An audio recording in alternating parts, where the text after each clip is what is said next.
who is Christopher Wright. Christopher, thank you for your time. When coral dies, does it die forever?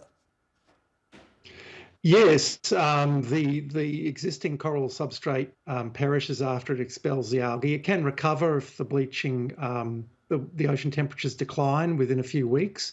But generally, once the algae has been expelled for a significant period of time, the coral is dead. And then the issue is whether new coral can establish itself, and there can be some level of regrowth. But it's hugely variable depending on which bits of reef you're looking at and the flows of hot water and to what degree the water is mixing over time. And how important is coral to just simply the cycle of existence and the relationship between humans and marine species? Well, coral reefs are critical ecosystems in the world, and they underpin the world's fisheries and the vitality of the world's oceans. So losing significant portions of the world's coral reefs is truly catastrophic.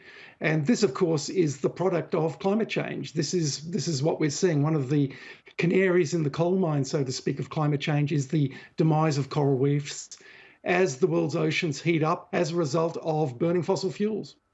If the majority of countries are going to become carbon neutral or whatever their aims are for 2030 to 2050 in terms of their industrial output, will that save the corals or is it too late?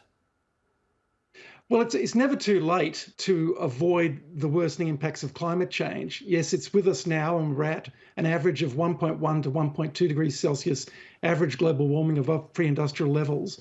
And if we continue to burn fossil fuels, coal, oil and gas at the rate we're doing, the world will continue to warm, and there's a very bleak future for the world's coral reefs.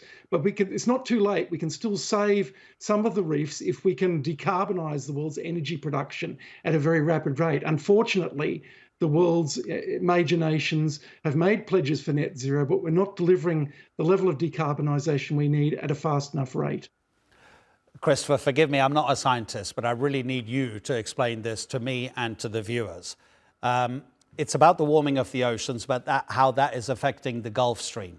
And the Gulf Stream is what? It's that pattern that takes water from the Atlantic up through to the further North Atlantic, and then it kind of circles round to come back to almost where it began and further south. I've not explained that very well at all, but the point is that it's the movement of the waters around the world, which at the moment seems to be under threat as far as the scientific community is concerned.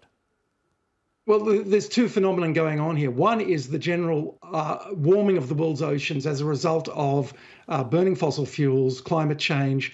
The oceans absorb around 80 to 90% of that excess heat. So the world's oceans generally are warming. The level of warming varies depending on which ocean and which sea you're looking at and the flow of ocean currents.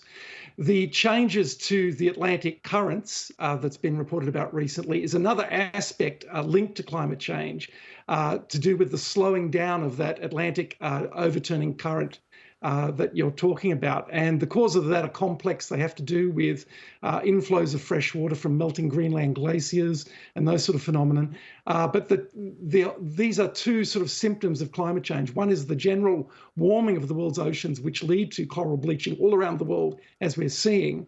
Another impact of climate change is the perturbation, the upset to the world's oceanic currents, and they are changing in complex ways.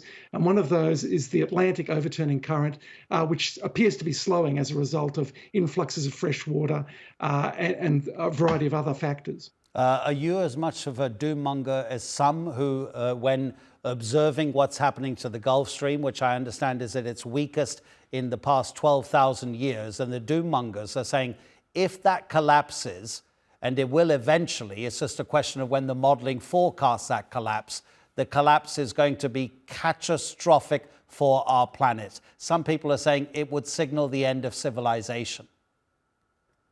The changes to the ocean currents, particularly the Atlantic current, is one of a number of climate tipping points around the world.